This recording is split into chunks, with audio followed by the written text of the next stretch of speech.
My father didn't ask, he commanded. 3 sharp knocks hit my door like gunshots in a courtroom. When I opened it, Richard Hayes, my father, the man who once called me his pride, stood there holding a folder thick with guilt and numbers. "I need the money tomorrow," he barked, shoving it into my hands. $800,000. It's Madison's debt, and no delays. $800,000. My sister's mistake. My father's order. My silence. I smiled, just enough to make him uneasy. "Okay," I said.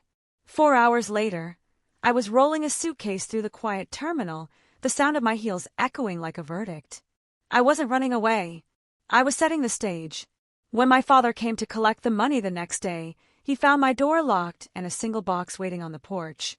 Inside was everything he'd taught me, and everything he'd lose because of it. He stood in my living room like he owned the air itself. Richard Hayes, my father, the man who could make a room smaller just by breathing. The smell of his cologne hit first, expensive, suffocating, a relic from his successful years. Behind him, my sister Madison hovered, eyes wide, face pale, playing the part of the helpless daughter she'd perfected long ago. "Olivia," my father began, dropping my name like a gavel. "You've done well. You've made a lot of money. It's time you remember who you made it for." I folded my arms. I didn't realize success came with a repayment plan. He ignored the jab, pulling out a folder and slapping it onto my marble counter. $800,000. Madison and Tyler owe it. You'll wire it by noon tomorrow. End of. I blinked slowly. "You're joking." "Do I look like I'm joking?" His jaw clenched. "These are serious people. If she doesn't pay, they'll come after her. And after me. Then maybe you shouldn't have guaranteed her loan," I said evenly. His glare could have stripped paint. "Don't get smart with me, Liv. Family comes first." Madison stepped closer, her voice soft and trembling, a melody she knew I couldn't stand. "Please, Liv, we have kids. Tyler just made a bad deal. We'll pay you back." I laughed once, sharp and humorless. "You said that last time." "This time is different," she insisted, twisting her wedding ring like a rosary. Dad slammed his palm against the counter. "Enough. You'll transfer the money. You've got it. You wouldn't let your sister's children suffer unless you've forgotten what it means to be family." Family. The word landed like poison. I stared at the two of them, the father who turned guilt into currency, and the sister who spent it freely. Then I smiled, a small, unsettling curve of lips. "Fine," I said quietly. "Tomorrow at noon." They both sighed in relief, mistaking surrender for compliance.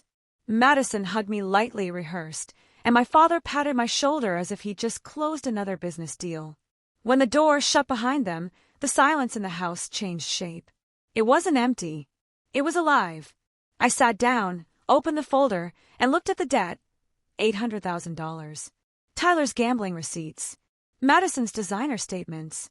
My father's signature at the bottom of it all. My smile widened. "Tomorrow at noon," I whispered. "Perfect." There's a family photo hanging in my father's study, framed in gold, lit by a spotlight he installed himself. In it, Madison is smiling like she invented happiness. My father stands tall behind her, and I'm off to the side, cropped slightly by the frame. That photo says everything you need to know about us. Growing up, I learned early that love in our house came with conditions. Madison cried, and Dad fixed it. I succeeded, and he warned me not to show off. When Mom died, he didn't fall apart. He just redirected every ounce of his grief into protecting Madison, the fragile one. I was the strong one, the responsible daughter, which really meant the one they could drain without breaking. I paid for Madison's college when Dad couldn't. I helped cover their wedding when Tyler's startup crashed. I even bought their first house, though the deeds sat quietly in my LLC, not their names. Every favor was another knot in a rope I didn't realize I was tightening around my own throat. Dad always said, family first. But in his language, family meant Madison first. The more I built my own life, my consulting firm, my apartment overlooking downtown, the more he looked at me like I was betraying him by standing on my own. Independence was an insult, self-respect, an act of rebellion. So, when he slammed that folder on my counter last night, I saw more than debt. I saw a pattern. I saw the way he'd used love as leverage for years, and the way Madison had learned to weaponize her weakness. I poured myself a glass of water and stared out the window at the city lights, wondering how many other daughters had become their family's safety net. How many women like me had been trained to call a duty $800,000, a sister who wouldn't change, a father who wouldn't stop, and me, the daughter who finally would. By the time the clock struck midnight, my decision was made. The next time my father knocked on my door, he wouldn't find a daughter. He'd find consequences. By sunrise, the plan was already unfolding in my head, like muscle memory I didn't know I had. Years of watching my father play power games had taught me something. Control isn't loud. It's silent, calculated, and timed to the minute. I opened my laptop and logged into 3 accounts: personal, business, and one I'd opened quietly under a different LLC. Madison and Dad thought I was just a finance girl. They never realized I'd built entire empires out of other people's chaos. First step, secure what's mine. I froze the joint trust Dad had quietly attached his name to last year, just for convenience. The convenience was over. Next, I transferred my personal funds to a new private account, disconnected from every family entity. Then I called Laura Bennett, my attorney and oldest ally. "Tell me you're finally doing it," she said, half asleep but already awake. "I'm done financing their mistakes," I replied. "Good. Do you want quiet or dramatic?" I smiled. "Both." Within an hour, she'd executed every instruction we'd planned months ago, back when I'd first confessed I was considering cutting ties: title transfers, power of attorney cancellations, revoking signatory rights. Each click was a small freedom signed in pixels. Then came the box, a simple cardboard box, the kind you'd use to move apartments or hide ghosts.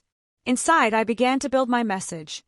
A copy of every wire transfer to Madison and Tyler, screenshots of every desperate text from Dad, the deed to Madison's dream home under my name, and a single cashier's check for $10,000. On top, I placed a handwritten note: "You always said family comes first, Dad. But maybe family should come honest first." What you'll find inside isn't revenge. It's a receipt. I sealed it with clear tape, the sound sharp in the quiet room. Then I booked a flight to Maine one way. As the confirmation email pinged my inbox, a calm I hadn't felt in years spread through me. For once, I wasn't the solution. I was the consequence. By 9 a.m., my suitcase was packed. Passport, laptop, a single photograph of Mom and me at the lake. 4 hours from now, my father would be pounding on this same door demanding money. He'd find only silence and a box with his name on it. The city was still half asleep when I pulled out of the driveway. Dawn smeared the horizon in pale orange, the kind of light that makes everything look clean, even the past. My suitcase sat on the passenger seat, humming softly with every turn. Inside it, there were no heirlooms, no trophies, no reminders of what I used to call home, just essentials and freedom zipped tight. The airport was almost empty. Businessmen moved like ghosts, clutching briefcases. Parents whispered over sleeping kids. No one looked at me twice, and I liked it that way. I was invisible, something my family had only ever pretended I wasn't. While waiting in line, I glanced at my phone. 10 missed calls from Dad, 4 from Madison, 1 message from Dad. "Remember who made you who you are." I turned off the screen. For once, I didn't need reminders. Security was quick. The officer smiled, asked where I was headed. "Maine," I said. "Starting over." He nodded like he'd heard that before. Maybe he had. At the gate, I ordered coffee stronger than my conscience and watched the sunrise cut across the windows. The last time I'd flown anywhere, it was for Madison's wedding, a weekend of smiles built on overdrafts and denial. Now I was flying towards silence. When they called boarding, I didn't look back at the terminal. I didn't want to see if anyone was running through it with my name on their tongue. In the small airplane window, the world folded beneath me, the houses, the roads, the weight of expectation. I thought of my father standing in my living room hours from now, confident, impatient, ready to collect. He'd knock, he'd shout, then he'd see the box. I imagined his hand trembling as he opened it, the sharp gasp when he realized the story had changed, and for once he wasn't the author. As the plane climbed through the clouds, I let out a long breath I didn't know I'd been holding. No more guilt, no more saving, only sky. At exactly 12:30 p.m., my doorbell camera blinked to life. I watched the footage later, sitting on a rented porch in Maine, coffee trembling in my hand. There he was, my father, Richard Hayes, standing on my front step like a man born to own every inch of ground he walked on. His tie was perfect. His expression wasn't. He was angry. Angry men don't knock, they announce. "Olivia," he barked, pounding the door. "Open up. We had a deal." Madison hovered behind him, clutching her designer bag as if it could protect her from reality. She whispered, "Maybe she's out." But even her voice sounded unsure. Then Dad saw the box, a plain brown box with his name scrolled in black marker.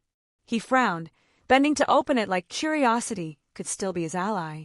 The tape ripped, the flaps opened. Silence, then a rustle of paper. He froze. "What the hell is this?" Madison leaned closer, confused. "What's inside?" "Records," he muttered, flipping pages. His breath hitched when he saw the first entry, mortgage transfer. Hayes residence. Oakland Holdings. Olivia Hayes owner. He scanned faster. Dates, payments, signatures, even his own forged authorization for a line of credit he'd opened in my name.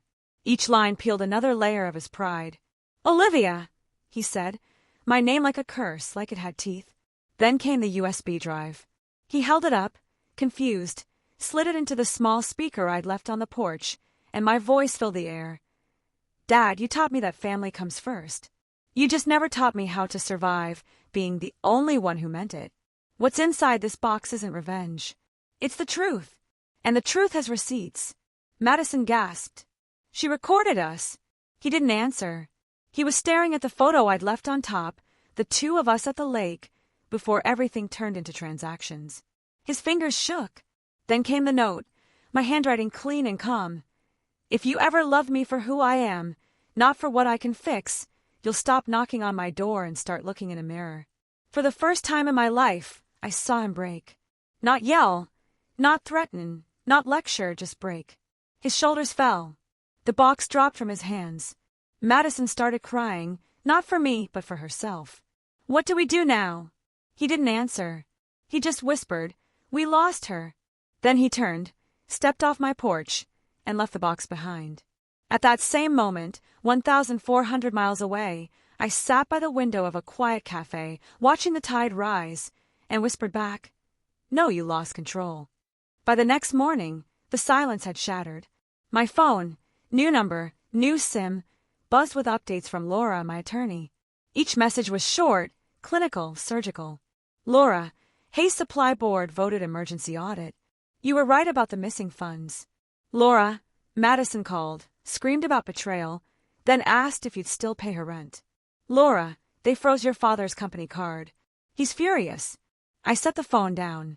Let the waves fill the gaps where family used to live. Back in Austin, the collapse began. Dad's business partners wanted answers. Madison's picture-perfect life started cracking under the glare of gossip. Screenshots of her social posts leaked, vacations, luxury bags, financial hardship hashtags. The comments turned venomous fast. "Must be nice to struggle in designer heels." Tyler disappeared first. A business trip to Las Vegas that no one believed. The creditors soon followed, polite but menacing men who knocked softly and spoke even softer. Madison tried to reach Dad. He ignored her. Pride and panic were now roommates in his chest. At 10 p.m., Laura called again. "You did what had to be done, but he's unraveling, Liv." "I know," I said quietly. "He needs to." Later that night, a video clip landed in my inbox, doorbell footage from Mrs. Morales across the street. Madison was standing on my porch again under the porch light, makeup streaked, mascara smudged into confession. She held the box, screaming my name like it could rewind time. "Liv! We're family. You can't just vanish." Her voice cracked, then softened into something small. "Please, I don't know what to do." I closed the laptop. The sound of her pleading lingered longer than I wanted to admit. But I didn't cry. Not this time. Because this was the part no one ever teaches you. When you stop saving people, you have to watch them learn to swim or sink. 2 days later, a message arrived from Laura again. "Your father resigned from Hayes Supply. Board replacing him with the VP. Clean exit." I reread it twice. Relief came in strange ways, quiet, thin but real. For the first time in my life, my father's power no longer extended to my bank account, my conscience, or my heartbeat. I wasn't the good daughter anymore. I was the woman who finally made peace with being misunderstood. It was a week later when my phone rang again. A no number. I almost ignored it until instinct whispered his name. Olivia. My father's voice was quieter than I remembered, stripped of its usual authority. We need to talk. I hesitated. Why? Because I finally understand what you did. The air in my small rental room went still. You mean the box? I mean everything. He exhaled shakily. You embarrassed me, Liv. But you were right, too. For a long moment, neither of us spoke. Somewhere outside, the main wind rattled the window pane like it wanted to eavesdrop. I can't fix this, he continued. Madison's furious. The company's gone. But for the first time, I'm seeing things clearly. You were never the problem. I was. I leaned back against the wall, closing my eyes. The man speaking wasn't the one who had ordered me around like an employee. He sounded human. Dad, I said carefully, I didn't want to destroy you. I know, he said. You wanted to wake me up. Consider me awake. His voice cracked. Do you know what Madison said to me yesterday? She asked who was going to save her now. And what did you tell her? I asked softly. He gave a hollow laugh. I told her she'd have to learn what saving herself feels like. I didn't respond right away. My heart ached, not with guilt, but with recognition. Maybe this was what healing looked like, two people finally speaking without the weight of money between them. I saw your mother and you that day, he said finally, when you smiled at me and said, okay. That calm, that was her. A lump rose in my throat. Mom wouldn't have let it go this far. No, he admitted. But she'd have been proud you did something I never could walk away. Silence stretched, soft but heavy. What now? I asked. I don't know, he said. Maybe we start by being honest. Maybe I stop pretending control is the same as love. I wanted to stay angry, but the truth broke something open inside me. For the first time, I heard regret in his voice, not manipulation, not guilt, real remorse. I'll be in Maine for a while, I said, trying to remember who I was before all this. He chuckled faintly. Then maybe one day, when you're ready, I'll visit, without any folders or demands. Bring coffee, I said quietly. Not debt, he laughed, a small, tired sound. Deal. When the call ended, I stared at the ocean beyond my window. The wind carried the scent of salt and new beginnings. For years, I thought freedom meant escape, but maybe it meant something simpler, a conversation without control. 3 months later, I found peace in the smallest things, the smell of coffee before sunrise, the sound of seagulls arguing outside my window, the way silence no longer felt like punishment. Maine had a way of washing people clean without asking permission. I'd started teaching financial literacy workshops at the local community center, just 10 women at first, all of them carrying their own versions of my story. The mother who always lent, the sister who always forgave, the daughter who always paid. When I spoke about boundaries and self-worth, I wasn't lecturing. I was confessing. Madison called one evening, not crying this time, just tired. Dad's doing better, she said softly. He joined some kind of group. Accountability, I think. That's good, I replied. And me? She hesitated. I got a job. At a furniture store. Real one, not online. I smiled. You proud of yourself yet? Trying to be, she whispered. I didn't think starting over would feel this quiet. It's supposed to, I said. Quiet means you stopped running. Then she said something I hadn't heard in years. Thank you, Liv, for not rescuing me. When the call ended, I cried. Not from pain, but from the strange relief of finally letting go.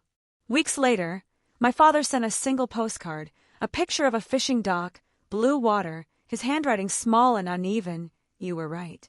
I taught you everything about business and nothing about love. Learning now. Proud of you, Dad. I pinned it above my desk.